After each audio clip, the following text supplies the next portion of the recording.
Anong mensahe ang kailangang marinig ng mga Cancer o Cancer? Mula August 18 to 24, 2024. Pwedeng nangyayari na to, kung mangyayari pa lang, kung hindi man para sa inyo itong magiging reading. Baka para sa someone na malapit sa inyo, o sa someone na nakilala niyo mismo. Baka may lumabas na gender mamaya. Gawin niyo na lang energy, masculine at feminine energy. Pwede rin naman na wag niyo nang pansinin ang gender. So as long as tama naman yung sitwasyon nyo sa reading, ganun na nga lang. Wag niyo nang pansinin ang gender.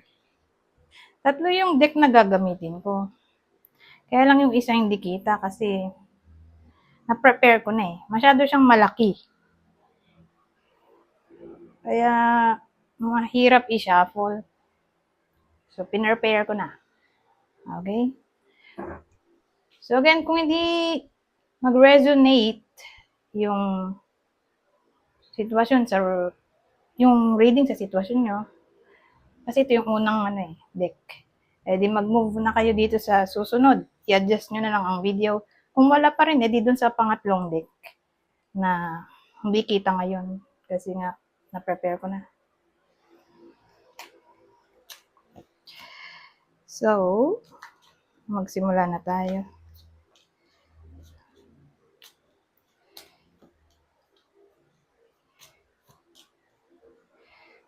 Ito magaganda. So, ibig sabihin, magiging okay na ang lahat. Ang bida sa kwento na to, lalaki, in a relationship, hindi naman kasal, pero in a relationship. Walang anak to. So again, in a relationship, hindi kasal, walang anak. Masaya naman siya sa relasyon niya. Ito, may healing daw. Ito, maganda. Kasi forgiveness, overcoming depression, releasing pain, optimism. Ito, optimism din to. So, freedom sa anything na nagkukos ng pain, kaya pala healing. So, ganun. Para bang reconciliation o wala namang problema. Para sa iba sa inyo na lalaki, yung nanonood o ito yung person nyo.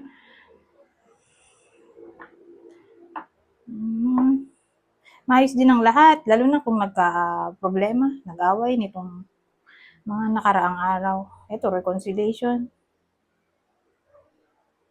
Sabihin nating nagkaroon ng miscarriage.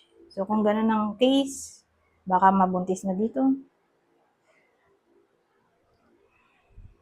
Basta, kumbaga anything na nag-cause ng problema sa iba sa inyo, para bang may second chance pa yun. Okay? So, kung di man sa inyo to, tumama, baka sa person nyo. Ito yung zodiac sign ng person nyo o ng iba sa inyo. Virgo, Scorpio, Aries, kung kakilala. Sabihin natin tumama sa kakilala nyo itong reading. Ito yung kakilala na zodiac sign, Aries, Pisces. So, mag-move on na tayo sa pangalawang deck.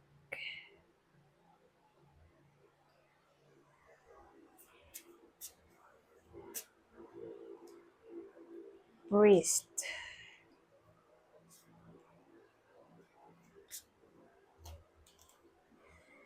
Young woman. Young woman.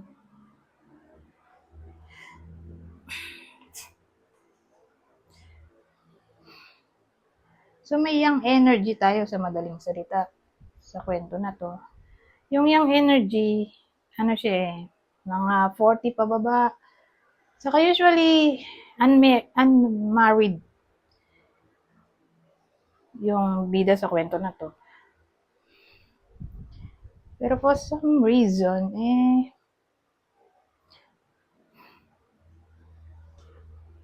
may asikasuhin siguro siyang something important o serious.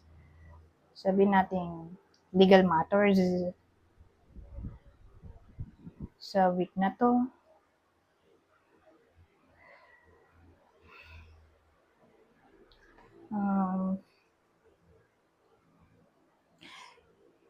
Well, ibang case, may someone dito na magiging cold.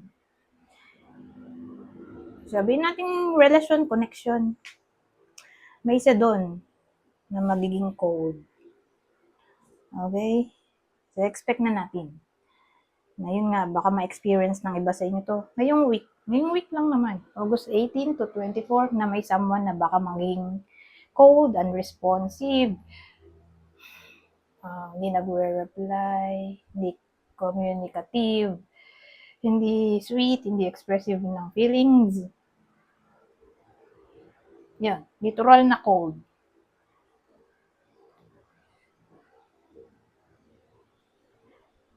Pero, ibang case, baka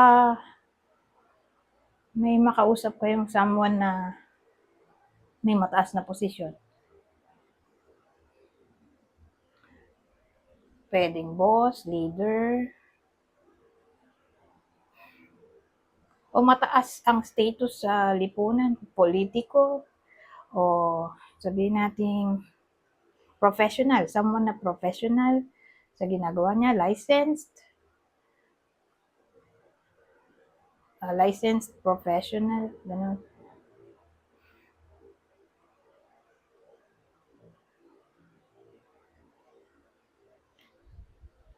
Pero sabihin naman natin na yung kanina nga, sabi ko, di ba, may magiging cold.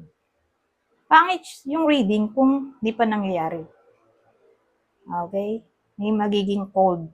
Pero kung nangyayari na to sa iba sa inyo, kasi may case na gano'n, ginost sila, pero nangyayari na. O separate, di na sila nag-uusap nowadays. Kung gano'n, no contact na. Present na yung no contact. Eh baka, maiba ang ihip ng kapalaran at mag-reconnect ulit kayo. O yung iba sa inyo. So, case to case basis, ganito na lang. Dun sa pangit na reading yung baka nga ma-disconnect sila ng partner niya o ng person niya for some reason. Hindi pa mangyayari pa lang ha, madi-disconnect pa lang. Scorpio, Aries. Ngayon, kung disconnected na talaga, nangyayari na yan, disconnected na sila. Reconnection naman ang posible. Doon siya positive. So, sino yon? Yung maring magbalik sa buhay niyo. Aries ulit. Ano ba? Pluto. Scorpio, di ba? Oo nga, Scorpio. Aries. Tapos, yung magbabalik sa buhay ng iba sa inyo. Sabagay, ito naman mangyayari pa lang, di ba? Ito, nangyayari na. Disconnected na sila. Aries ulit. Ito, Virgo.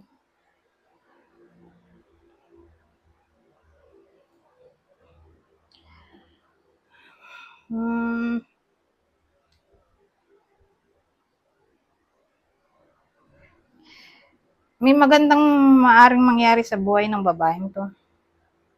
So, may iba sa inyo na, yun nga, 40 pababa. O kung di man ganun, 40 pababa ang edad. Regardless kung anong edad niya. Basta, di pa siya kasal.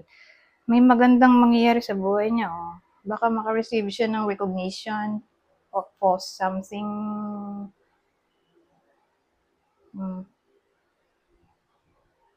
unique. Ewan ko. Basta, ang dating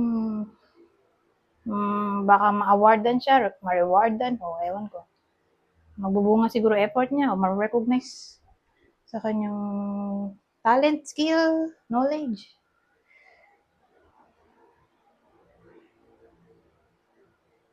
Wala nang maisip. O baka person ng iba sa inyo to. Punta na tayo sa huling deck.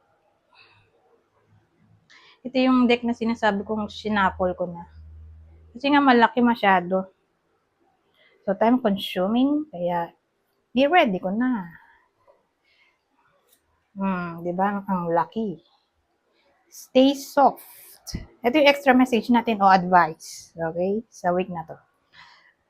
August 18 to 24. 2024. Stay soft. The world may be cold, but we don't have to be. Speaking nung yung magiging cold, di ba sabi ko may magiging cold kanina? Madi-disconnect sila kako. Umulit lang oh.